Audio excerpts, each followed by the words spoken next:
وہ لاڈلا ہوتا ہے، ماں باپ کا ایک بچہ بڑا لاڈلا ہوتا ہے. میں اپنی والدہ کی بہت زیادہ لاڈلی تھی. خیر یہ تو گھر کی بات ہوگی، اب ذرا سیاست کے لاڈلے پہ آ جاتے ہیں. مجھے یہ بتائیے کہ لاڈلا کا تاثر کیوں ہے؟ پہلا سوال یہ، تاثر کیوں ہے؟ پہلے تو میں اوور آل مجھے جو ہے میں اپنے آپ کو ایک بڑا سنجیدہ آدمی سمجھتا ہوں. میں بھی آپ کو سنجیدہ ہی سمجھتی ہوں. جی، تو یہ اس ٹاپک پہ بات کرتے وقت ہنسی بھی آ رہی ہے، شرم بھی آ رہی ہے، اور وہ اس لیے بھی آ رہی ہے کہ اس وقت دیکھیں دنیا بھر میں جو فلسطین میں ہو رہا ہے مسئلے ہیں، یوکرین میں مسئلے ہیں، افغانستان کے ساتھ ہماری بڑی ایک چکلپش چل رہی ہے، چپلکش. تو یہ وہ ایک بڑا مسئلہ ہے.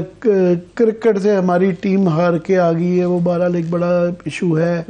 پھر ڈومیسٹکلی جو ہے مہنگائی ہے، گیس لوڈ شیڈنگ ہے، اس کی آج بات کریں گے. پھر الیکشن سر پہ ہیں، لیگل مسائل ہیں، اور ہماری دا ویری فیکٹ کہ ہم یہ بات کر رہے ہیں جی لاڈلا لاڈلا لاڈلا، اور سارا دن جو ہے نا پروگراموں میں بھی اور جو ہے سیاست کے میدان میں بھی اور ہر جگہ یہی ذکر ہو رہا ہے جی لاڈلا لاڈلا لاڈلا. وہ پہلے 5 سال ہمارے گزر گئے، وہ پہلے سلیکٹڈ سے شروع ہوا، سلیکٹڈ، پھر امپورٹڈ. تو اب یہ نئی ٹرم آ گئی ہے لاڈلا. پھر کیا آپ کہہ رہی تھی؟ لاڈلا، پھر لاڈلا سپر میکس، انوکھا لاڈلا بھی تھا، ایک انوکھا لاڈلا بھی تھا. تو ہاں لاڈلا. سو یہ امپورٹڈ اور سلیکٹڈ سے لاڈلے تک کا سفر جو ہے نا، یہی پاکستان کی کہانی ہے کہ یہ چلتا ہے. اب آپ کی جو سوال ہے باری تاثر، پہلی تو بات یہ ہے کہ اس میں حیرانی کی کیا بات ہے کہ یہ تاثر کیا ہے، کیوں ہے. آف کورس جب نظر آ رہا ہے کوئی دنیا پاگل ہے کہ یہ خورشید شاہ صاحب کا بھی آپ نے چلایا، اس کے علاوہ بھی جو چلے ہیں. جب آپ کو لندن سے آپ آنے سے پہلے بیانات آ رہے تھے اور اتنی شورٹی اور فائنالٹی کے ساتھ ساروں کو پتا تھا، عدالت کے اوپر ہم بات کرتے ہوئے ڈرتے ہیں کہ جناب کیا فیصلہ آگے، ضمانت ہوگی کہ نہیں ہوگی. ہم یہ بات کریں گے جناب یہ تو بھی بڑے مراحل ہیں، ابھی ان کو آتے ساری یہ گرفتار ہوں گے، عدالت ضمانت کیسے دے گی، آج تک اس کی کوئی مثال نہیں ملتی. مگر اتنے کانفیڈنس اور اعتماد کے ساتھ جب یہ کہا جا رہا تھا کہ جناب ایک قسم کا ہمارا مذاق اڑایا جا رہا تھا کہ آپ لوگ بڑے بھولے ہیں. کیونکہ ہم بولے آپ کہہ لیں کیونکہ ہم منطق سے دیکھ رہے ہیں، ہم آئین قانون سیاسی منطق کے حوالے سے دیکھ رہے ہیں. مگر اتنی کانفیڈنٹلی وہ کہہ رہے تھے اور ہنس کے کہہ رہے تھے کہ یہ نواز شریف صاحب آئیں گے، ان کو ضمانتیں بھی مل جائے گی، ان کو اجازت بھی مل جائے گی، ان کو سب بھی ہوگا. اور ایگزیکٹلی ویسے ہی ہوا کہ وہاں سے لندن سے الحمدللہ پاکستان کے جو ہائی کمشنر صاحب ہیں انہوں نے سی آف کیا اور مشورہ بھی دیا ساتھ میں کہ جناب یہ اچھا سا بیانیہ بنائیے گا میاں صاحب. انہوں نے اپنی نوکری پکی کر لی کہ اگر میاں صاحب کی حکومت آ جائے تو آپ ان کو فارن سیکرٹری آپ دیکھ سکتے ہیں کہ ہمیشہ ان کو میاں صاحب کو اس طرح کے لوگ بڑے پسند آتے ہیں. نظر بھی آ رہا ہوتا ہے کہ یہ چاپلوسی کر رہے ہیں، مگر ایسے لوگوں کی ترقی بہت زیادہ ہوتی ہے. پہلے بھی 2-3 فارن سیکرٹری اسی کیٹیگری کے تھے کہ وہ بس وہ کمال، میاں صاحب کمال کر دیا. اور یہ ورنہ ایک تک بنتی ہے. وہاں سے وہ سفر شروع ہوا، جس طریقے سے وہ پھر آئے، ان کو پھر وہ پھولوں کے اس سے وہ لایا گیا، ہیلی کاپٹر سے یہاں آئے، یہاں سے عدالتوں کے اندر جس طریقے سے ان کو ریلیف ملی اس کی کوئی مثال نہیں ملتی. یہاں سے پھر وہ مینار پاکستان گئے، انہوں نے جلسہ کیا، اور ابھی وہ سارے سلسلے کیونکہ اس کی ہے نہیں ہے مثال. اور دوسرے بیچارے وہ ہر ایک پہ دفعہ 144 ہے پورے پاکستان میں. پی ٹی آئی کے لیے 144 ہے، ان کے لیے جو ہے نا 544 ہے کہ جناب یہ جو جتنا مرضی بندے اکٹھے کر لیں. پی ٹی وی دکھاتا ہے، پی ٹی وی دکھاتا ہے، نیشنل ٹی وی دکھاتا ہے، اور وہ اس کے اوپر یہ جلسے چلتے ہیں. تو پھر یہ کہتے ہیں کہ جناب ہو آپ ہمیں لاڈلا کہتے ہیں. کیوں کہتے ہیں؟ یہ تاثر کیا ہے؟ پہلی تو ہو گئی یہ والی بات آپ کی کہ یہ تاثر کیوں ہے. آبویسلی اس میں حیرانی کیا بات ہے، آپ سوال کیوں کر رہی ہیں؟ میرا سوال کرنا بنتا ہے عامر صاحب، ہماری بدقسمتی ہے کہ ہمارے پاکستان کے اندر جو موضوع بحث ہے، ہماری سیاست کے اندر جو موضوع بحث ہے وہ لاڈلا ہے، سپر لاڈلا، لاڈلا پرو میکس، اس قسم کے ٹیگز آ رہے ہیں. میرا اگلا سوال سنیں. مجھے آپ کی بات ایک بڑی ہی خوبصورت لگتی ہے. ایک آدمی ہے، اس کو ایج ہونا چاہیے بھی میرے پہ ٹیگ لگا ہے، میں لاڈلا ہوں، اس کا وہ بھرپور فائدہ اٹھائے.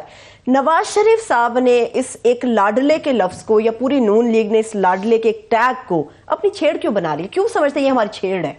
نہیں، ان کو وہ کنفیوزڈ ہیں میاں صاحب جو ہیں، اور پوری نون لیگ اس وقت کنفیوزڈ ہے. وہ ایک ٹکٹ میں نا 2 مزے چاہ رہے ہیں. وہ چاہ رہے ہیں کہ جناب وہ ایک انقلابی چے گویرا کی میاں صاحب کو حالت پڑے گی نا، زندگی میں سب سے زیادہ ان کو عزت ملی ہے جب انہوں نے پہلی دفعہ کہا کہ میں ڈکٹیشن نہیں لوں گا. ہمیشہ سے وہ ظاہر ہے باقی اور بھی کئی لیڈران کی طرح وہ بھی جس سانچے میں سے نکلے تھے، مگر اس کے بعد وہ انڈیپینڈنٹ تھوڑا سا درمیانے فیزز آئے تھے. میں ڈکٹیشن نہیں لوں گا، بہت عزت ملی اس کے بعد. اور دوبارہ پھر وہ جو ہے ووٹ کو عزت دو، یہ دو ان کی زندگی میں بڑے ہیں تو اس میں بڑی عزت ملتی ہے. آپ کی دنیا بھی قدر کرتی ہے، آپ کی سوسائٹی بھی قدر کرتے ہے. کرے واہ، مزہ بھی بڑا آتا ہے کہ یار میں جنوینلی انقلابیوں میں بیساکھیوں پہ نہیں آ رہا. تو وہ مزہ وہ والا لینا چاہتے ہیں. اختیار اور طاقت جو ہے نا وہ پرانے روٹ سے لینا چاہ رہے ہیں. عوامی لیڈر کے گیٹ نمبر 4 بقول شیخ رشید جو ہے نا گیٹ نمبر 4 سے، تو یہ دونوں چیزیں نہیں ہیں. ان کے ہاں بھی یہ کنفیوژن اس لیے ہے کہ فار ایگزامپل یہ میں دیکھ رہا تھا کہ کچھ لوگ تو اس پہ بہت زیادہ برا منا رہے ہیں کہ آپ یہ ہمیں لاڈلا کہہ رہے ہیں، ہمیں تو انصاف ملا ہے، لیول پلینگ فیلڈ ہے. ان کی یہ ٹرمنالوجی ہے. کچھ جو ہیں عقل مند ہیں بیچ میں کہ وہ اس کو اون کر رہے ہیں. جو ہے فار ایگزامپل میں یاد صادق کا، سعد رفیق کا دیکھ رہا ہوں کہ جی بالکل ہم لاڈلے ہیں، ہمیں جو ہے مور اور لیس انہوں نے یہی کہا ہے کہ ہم ہیں.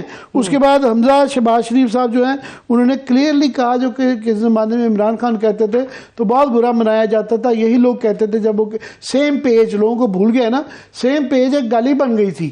تو یہ ابھی پھر جس طرح آج لاڈلا اب ایک گلی بنتی ہے نا، ابھی تو الیکشن ہوئے نہیں ہے، سب کچھ نہیں ہوا، پہلے سے ہی یہ ٹیگ لگ گیا ہے. تو یہ حمزہ شہباز شریف صاحب نے یہ کہا ہے کہ ملکی مفاد میں اسٹیبلشمنٹ حکومت کو سپورٹ کرے تو اچھی بات ہے.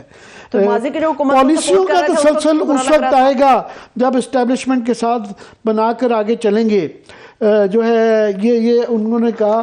ظاہر ہے ان کے والد صاحب تو پہلے ہی وہ کہتے تھے میں تو ہمیشہ سے ہی لاڈلا تھا، میں تو ہمیشہ سے ہی وہ ان کا آنکھ کا تارا رہا. تو بیٹا صاحب بھی اس طرف ہی جا رہے ہیں. تو وہ مگر یہ ہے کہ وہ عمران خان نے جب یہ کہا تھا کہ سیم پیج ہے اور یہ ہونا بڑا ضروری ہے، یہی ایگزیکٹلی بات، تو وہ پھر اس وقت بہت سلیکٹڈ کہا جاتا تھا. تو اب یہ نہیں ہے. اس کے بعد کچھ لوگ اس کے برا منا رہے ہیں. اب یہ جو آج کی خبر ہے کہ یہ ڈان اخبار میں خبر چھپی ہے، سورسز کے حوالے سے کہی ہے. اب ظاہر ہے رپورٹر ہیں، ان کے سورسز ہیں، سورسز کے حوالے سے کہی ہے، مگر یہ کسی آفیشیل کی طرف سے یہ ڈینائل نہیں آیا. یہ ان کے کچھ چمچے ہیں صحافت میں جو کہ کہتے پھرتے ہیں کہ جناب یہ خبر صحیح ہے، یہ غلط. بہرحال ایک ذرائع کے حوالے سے ایک خبر چھاپی گیا ہے کہ نواز شریف صاحب بڑے نالاں ہیں اس بات پہ کہ یہ تاثر نہیں جانا چاہیے کہ میں لاڈلا ہوں، اور یہ وہ سمجھتے ہیں سیاسی طور پہ بھی نقصان دہ ہے، اور ان کی ویسے بھی ان کو یہ پسند نہیں آ رہی چیز. تو اس پہ بحث، ان کی منشور کمیٹی کی جو میٹنگ ہوئی اس پہ بحث کی کہ اس تاثر کو کیسے ختم کیا جا سکتا ہے، کیسے ختم ہوگا. عامر صاحب ایک طرف جو ہے، ایک طرف یہ ٹیگ ان کے اوپر لگ گیا، دوسری طرف ان کا اپنا بھتیجا اقرار کر رہا ہے، حمزہ شہباز اقرار کر رہا ہے کہ اس میں کیا برائی ہے. کنفیوژن ایگزیکٹلی میں جو آپ سے عرض کر رہا تھا، کنفیوژن یہی ہے کہ یہ اس ٹیگ کی وجہ سے ہی یہ جو بلوچستان کے اندر لوگ جو ہیں کل وہاں پہ جو شامل ہو رہے ہیں الحمدللہ اسی ٹیگ کی وجہ سے ہیں. پنجاب میں کوئی بہت بڑے نام نہیں آئے، مگر چھوٹے موٹے جو الیکٹیبلز 2 4 5 آنا شروع ہوئے ہیں. اس تاثر کی وجہ سے، اس تاثر کی وجہ سے پیپلز پارٹی اتنی زیادہ پریشان ہے